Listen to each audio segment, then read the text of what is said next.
Hello, everyone. Welcome to Community Conversations. Thank you for taking time out of this beautiful day to be inside, but you're going to learn some cool stuff, so that's always nice. My name is Courtney Shaw. I'm the facilitator of the series, and if you want more information on what other events we have this series, please check out our flyers in the back, as well as we have a flyer for the Vest Memorial Lecture, which is a week from today, so Thursday, May 8th, in the evening, and we're welcoming Nicholas Krapser, who's going to come and give a speech. And there's more information on that if you're interested in that. But today, I want to welcome a new speaker to our series. I'm very excited. Lindsay Shoemaker joined the LCC team in January of this year and works with the fabulous Learning Commons. We've got some great Learning Commons representation in this series. She's an instructional designer working with faculty and staff on teaching, learning, and course design for student success. She's been teaching English and humanities at the college level for over 15 years and has worked in course design and faculty development for about 10 years with a special interest in universal design for learning, culturally responsive teaching, and accessibility. In her spare time, she likes to camp, read Agatha Christie novels, drink tea, and spend time with her family, and relive the glory of the 2022 World Cup. We're going to need to talk about that. Well, please welcome Lindsay Shoemaker. Thank you. Thanks. I'm delighted to be here. As Courtney mentioned, I'm new to the college. I'm a first-time community conversation speaker. So thank you for having me and for coming in on a beautiful day. If you're here with us in the room, if you are on Zoom, hello, thank you for joining us. Or if, like me, you've stumbled upon community conversations years later down an internet rabbit hole, you are welcome as well 3 years from now. Hello. I am Lindsay Shoemaker, and today I'm going to be talking about strengths-based approaches to learning, to working, and living. Plus, I'm going to use a borrowed, never stolen, always borrowed metaphor about seed packets to explore ideas for cultivating environments where people can be themselves, where they can show up in all their weird glory, and where they can find the support that they need to thrive. My professional life has been mostly focused on teaching, learning, and course design. So I am going to use quite a few of education examples, and I might center education and learning environments as I talk.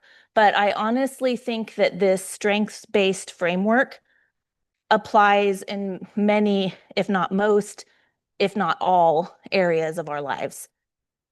So anywhere where we interact with other people and where we have a hand in creating the environment around us.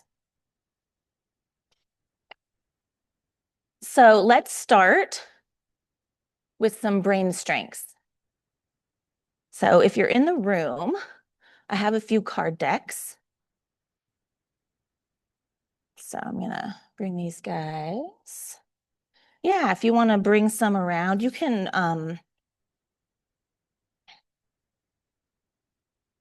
do stacks. We don't need the full deck here.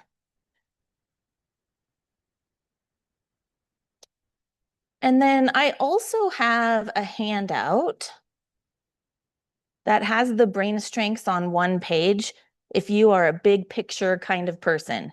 If you like to see everything all at once in one space, this handout might be for you. So can I pass it? And then, yeah, you can have one too. All right. And if you're watching from home, if you're joining us on Zoom, then this QR code will take you to a web page that houses several strength-based teaching resources. It's the instructional design at LCC Canvas shell. It's a public shell, so it's just like a website and you can visit it. You don't have to be inside of a course to get there. And you'll find these brain strength card decks in PDF and also in PowerPoint formats. The deck comes from the Neurodiversity Education Academy website. I use a lot of their resources in teaching, learning, and course design. Their resources are, for the most part, free. So if you're interested in exploring more brain strengths or strength approach related questions, reflections, if you're interested in ways to create environments that are more welcoming and inclusive to people who are neurodivergent, or just anyone, then I really recommend them as a source. All right, so as you're exploring, you can think about, what are you good at? Like really, really good at? What kinds of skills do you have?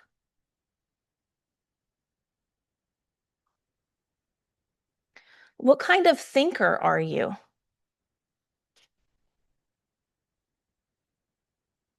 So, for example, maybe you have candor. You're honest and you're sincere. You're frank in expressing yourself, in sharing your ideas. You like to tell the truth. You might even blurt out what you're thinking. You're open to sharing your thoughts with other people.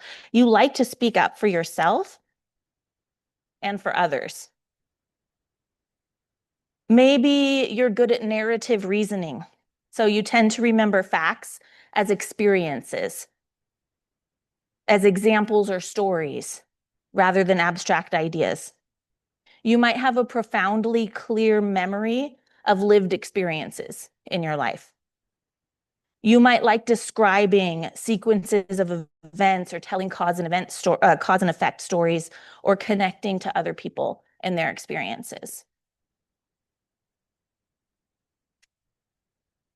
You might be an organizer and like to plan and organize actions and activities for short or for long-term goals.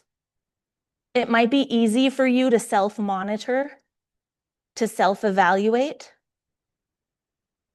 You might know what you want to do or where to begin a specific task and the sequence that you're going to take to carry it out. You might be good at persisting with a task until it's completed. Or maybe you're an empathizer, and this is always an and or, of course. We have a lot of these strengths. And or maybe you're an empathizer and you can recognize what another person is thinking or feeling. You can easily respond to other people with an appropriate emotion. You can look at other perspectives. You might like to observe other people around you or helping others out, making them feel better. You might like everyone to belong. Or if you're a global thinker, you might be able to shift your perspective and view an object or an event from multiple perspectives to see different sides of things. You might have the ability to see the gist or the big picture surrounding an event or an idea. You might be a visionary or a dreamer. You might like building connections and interconnections. Or maybe you have the ability to hyper-focus. You can deeply focus and pay attention to the task at hand, easily be in flow, and immerse yourself in the experiences that you're most interested in. Maybe you can block out things happening around you. And you can probably just think for yourself, some of these will resonate, and some of them you might immediately think, no, not at all. I really need a quiet space. Because we all think differently and we learn differently. Our brains are different.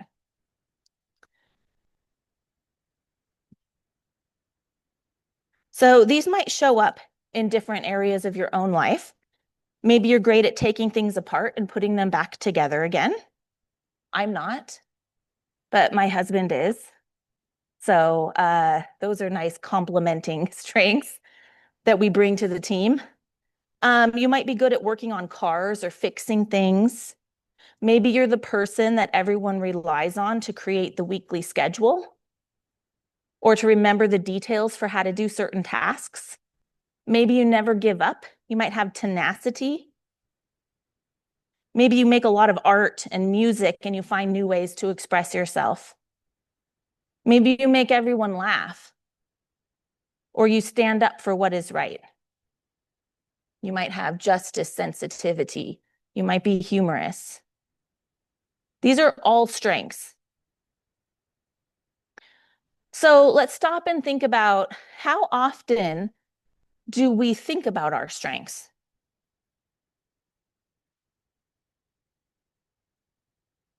How often are we asked about our strengths?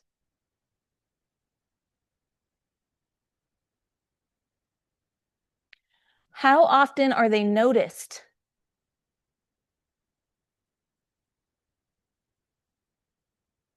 Do you live and work and study with people who know your strengths well?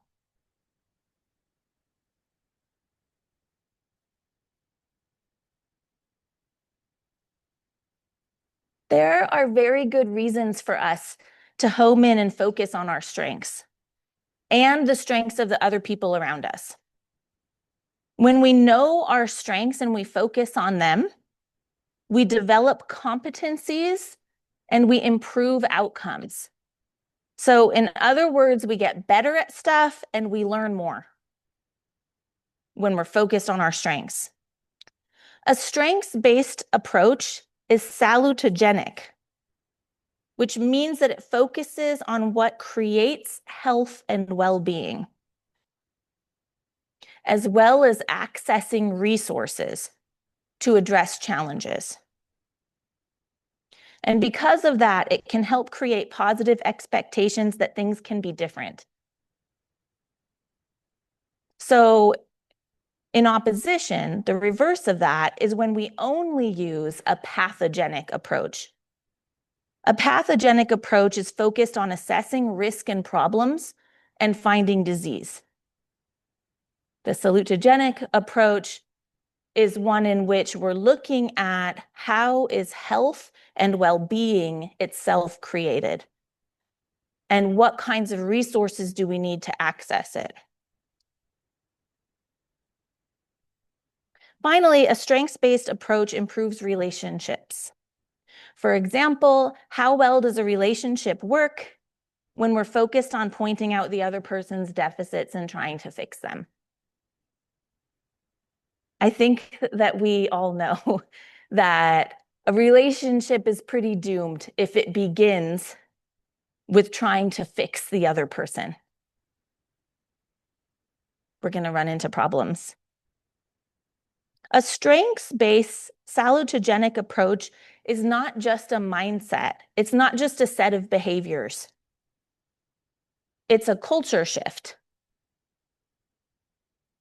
It's a movement based on practicing, advocating, and integrating strengths-based approaches into our lives and our work, because it contributes to success, to well-being, and to relationship building.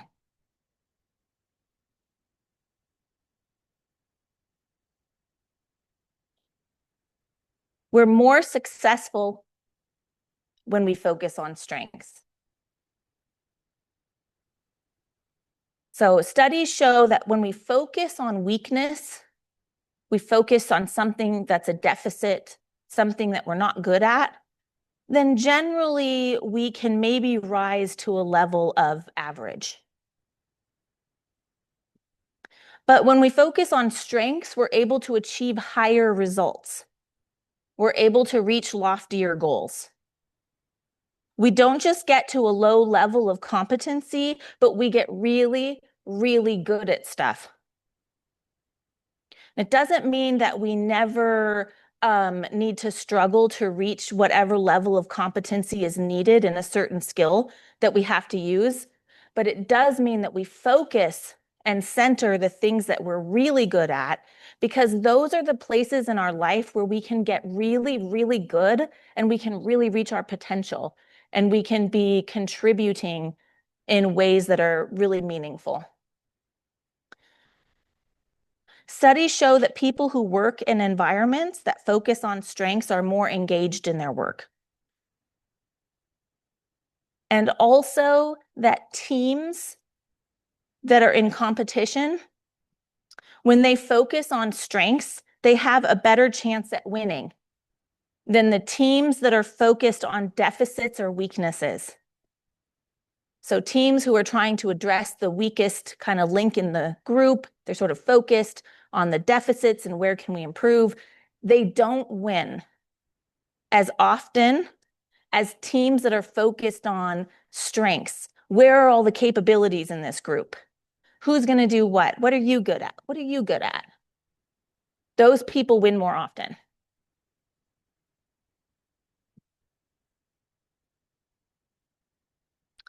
Studies have also found that workplaces that are focused on strengths lead to higher levels of employee well-being, which is not really a complete surprise because focusing on strengths reduces stigma.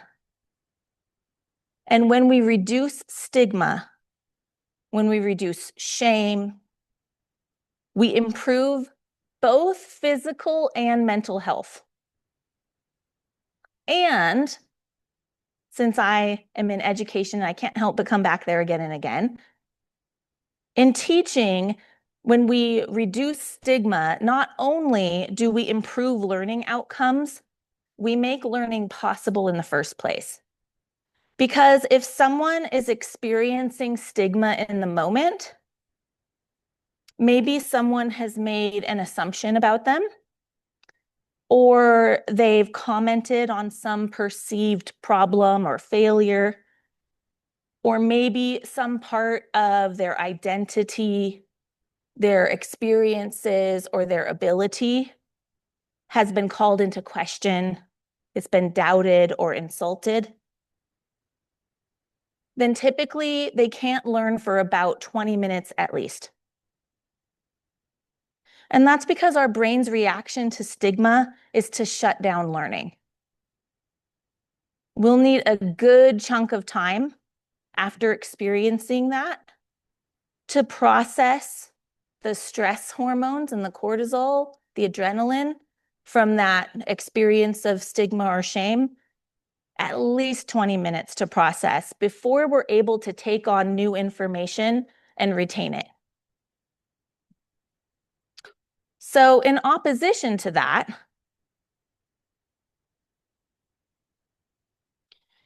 when we highlight strengths in our students or our colleagues or our family members or our friend groups, I could go on.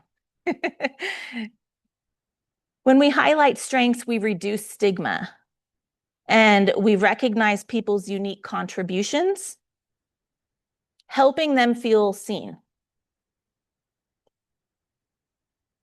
So let's take a moment to bring into our minds the last time we really felt seen. When we felt that someone got us, or they recognized something that was important about us.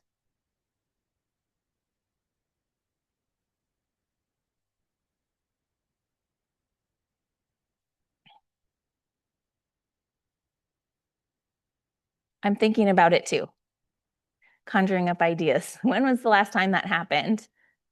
Hopefully it was recently for you, because it feels good. It feels good to have someone recognize you, to see what you bring to the table.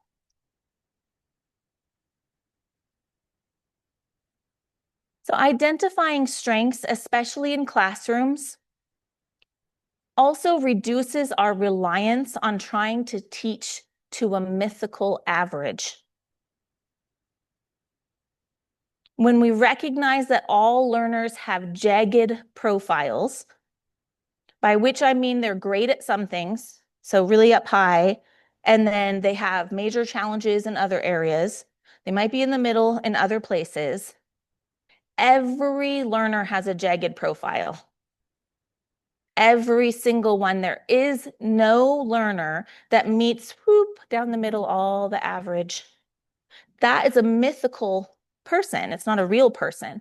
So when we teach to the average, or we are trying to expect people to be average at everything, not only, like we were talking about early, not only do we miss out on the chances for people to be really, really good at some things, but we're also leaving people behind or sort of misunderstanding where we're teaching to.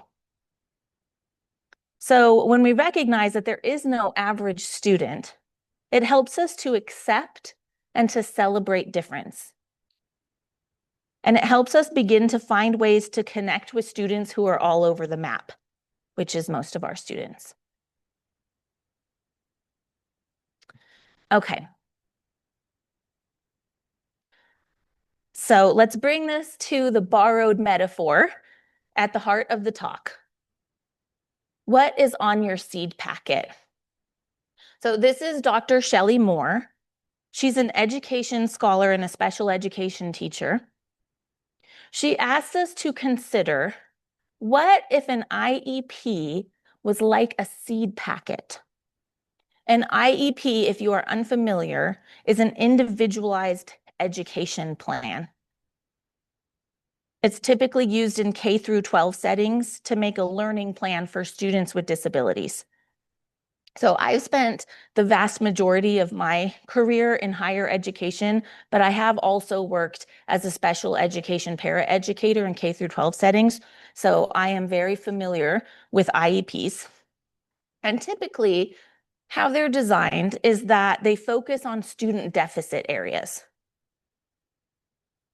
And so one day, Dr. Moore was working in her garden, and she had this epiphany about the snap pea seed packet. And she thought, the seed packet has a lovely image of a snap pea on it. It told of the wonderful things that the snap peas bring to the garden and to your table, how you might use them. So what are their strengths and contributions? And it also had a section where it told her how best to plant and care for the snap peas. So what do they need to thrive? And she thought, what if IEPs were like that? What if our plans for each term or each year were based on our strengths rather than our deficits? If they were based on what we bring to the garden, as well as our needs. So what we need to grow, what we need to learn, what we need to thrive. How might that shift the environment and support students more effectively?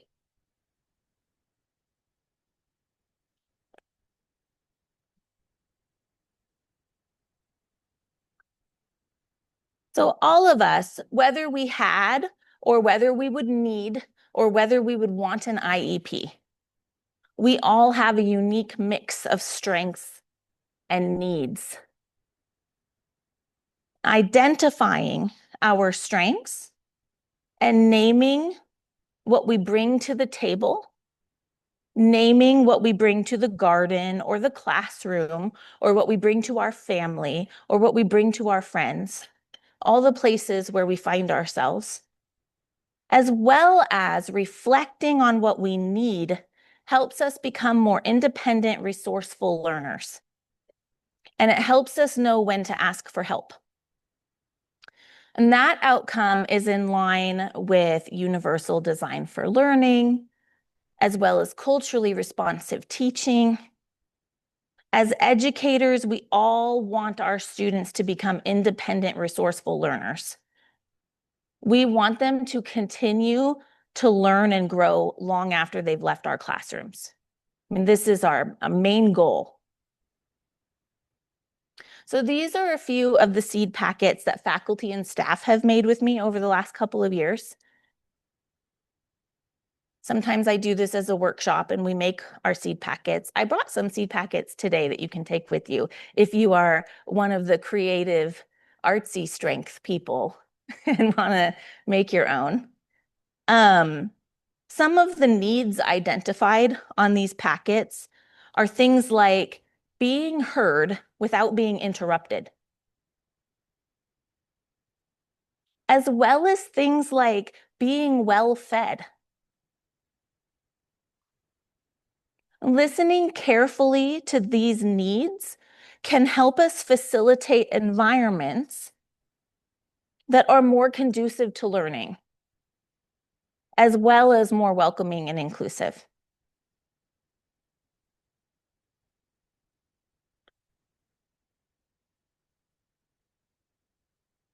And I think the thing that Dr. Moore's seed packet metaphor gives us is the importance of the environment in meeting our needs and helping us thrive. It's great to learn about people's strengths. I had access to the brain strength cards and had been doing strengths-based approaches with students and with faculty and staff before I ever watched the seed packet video. Learning about people's strengths can help us build trust and rapport, which is the foundation of a strong learning environment. And I think is arguably the foundation of a strong relationship in general. But the metaphor asks us to also support those strengths by considering each person's needs and how they can be met for optimal thriving. So I'll provide two examples from my own family. My youngest son is very expressive. He loves to dance. He likes to write stories and plays, and he likes to talk. However, he's also very shy. So for his strength of creativity, of creative expression to be supported, he needs an environment that facilitates sharing and actively makes sure that all members of the group get a chance to talk or share. Just having a teacher say, "Who would like to share?" is not going to do it for him at this point in his life. He's not there. He's got the strength, he's got the creativity, but he has a need for an environment that is going to go around, maybe have a teacher go around the room and give everyone a turn. It takes the pressure off, and that is going to help him shine.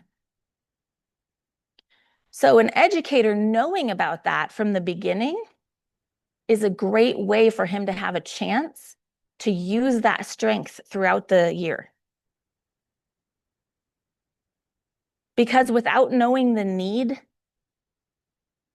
I mean, his educators wouldn't even know what the strength was. He's just a quiet, studious little guy, doesn't get in trouble, seems to be doing just fine. He's making it, he's okay. But if given support, he can really shine and practice the strengths that he's really good at. And I would not be surprised if he enters into a field later in life in those areas. I think that this is true for so many people in various contexts. So for example, a new and or a young employee might be less likely to speak up in a meeting. But if we provide space by going around and giving everyone a chance to share their ideas, then that person's contributions they have a much better chance of being heard. So the other example is from my middle son. He is a brilliant thinker. I'm not just saying that. I'm not. Genius level. He's always coming up with new ideas. He's building things. He's innovating all of the time. However, he's also a verbal processor. and he's a very physical person. So to think best, he needs to pace and to talk out loud. So you can imagine how that goes down in a typical classroom setting, where you are told to sit down and be quiet. If you can't sit down and be quiet in a typical classroom setting, sometimes no one will know what your strengths are because those behaviors have to be met. You are being asked to meet the needs of that classroom, but the classroom hasn't asked you, what are your needs to learn? That kid, if he has an idea at home and we're eating dinner, he'll get up and he'll walk all around the dinner table without noticing that he's doing it, gesticulating and talking. And we'll have to be like, hey, are you going to come finish? But he's off, he's going, he's thinking. That's what his body needs to be able to process, right? So for him, having some processing time that involves moving around the room or talking through ideas, or maybe even walking could be really helpful. And those are things that we can implement for each other as educators, as colleagues, as family members.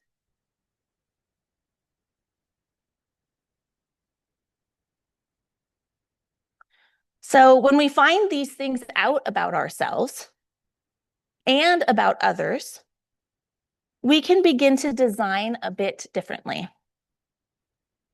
We can design with more awareness, and we can remove barriers that get in the way of our students, of our colleagues, etc., of thriving. What is getting in the way of their thriving? How could we redesign something? Sometimes, very simply, like taking turns to speak. It doesn't take a lot for us to make that small change, but it makes a very big difference for some people. So let's take a moment to reflect on how we meet our needs when we're trying to learn something new.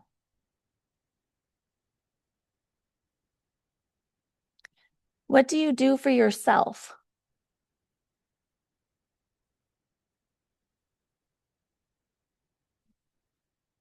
Do you call upon the strengths that you know you have?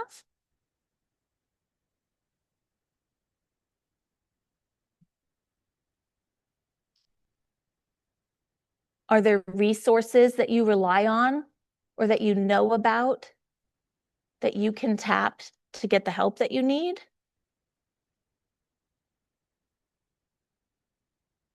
Do you call on someone else's strengths that you know? Collaborate? Be the winning team by using everybody's strengths? Do you set up the environment for yourself to make sure that you're comfortable, that you're well fed, that you're hydrated? Does the temperature feel right? When we're able. Not all of us in every situation are able to set up some kind of optimal environment for ourselves. I was just talking about my kids. It is never quiet at my house. But there are things that I can do if I needed quiet to think about what do I have already? What's already in place for me? What are resources that I can tap? What are changes that I can make? How would I help myself along if I need to learn something new? And then also, what would you need from other people?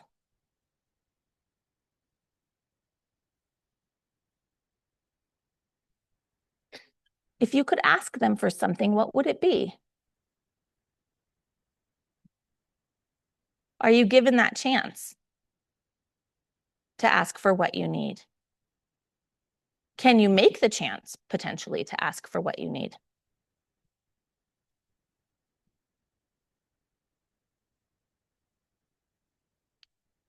All right, so this brings us back to the focus of our talk today, which is a community conversation about building inclusive community. So how does a strengths-based approach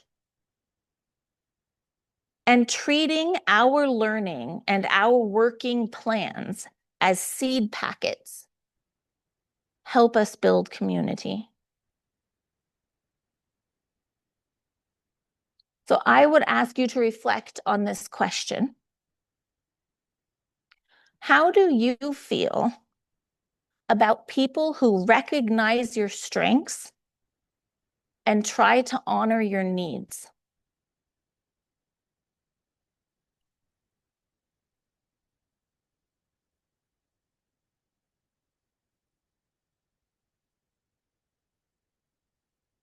I mean, they're the best, right? It's not a trick question. They're the best of folks. They see you, they recognize your strengths, and they try their hardest to honor your needs.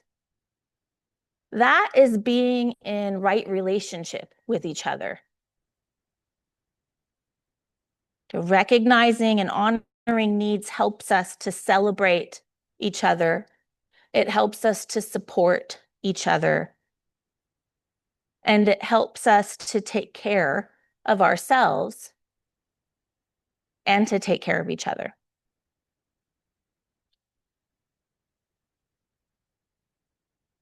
Thanks. Does anybody have any questions?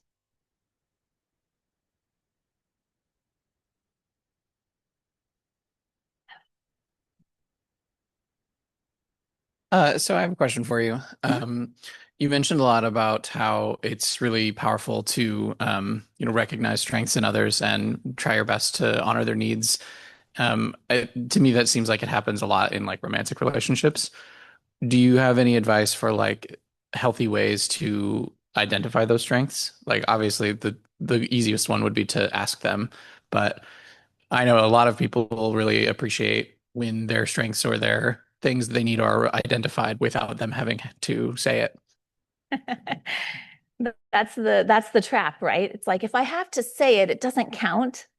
Should have anticipated this. I do think that asking is important, but I also think that there are different ways that we can ask people about their strengths if we feel like we'd like to ask them about their strengths without it being so obvious.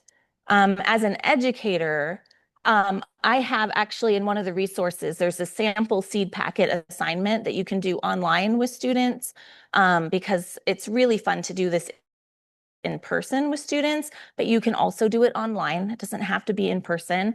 But with students, it is a little bit easier because you can really just ask them and have them think about it, and you can have them relate it to the class that you're teaching or whatever kind of learning they're doing. How do you think your strengths will relate to this? Describe some times in your past when you've been really good at something similar, or that is a little bit harder in friendships or romantic relationships. But I think that for one thing, noticing people's strengths is a helpful thing.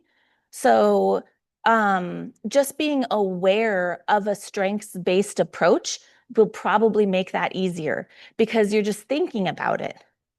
Just the shift from being kind of constantly focused on deficits, which Lord knows we are in romantic relationships sometimes, right?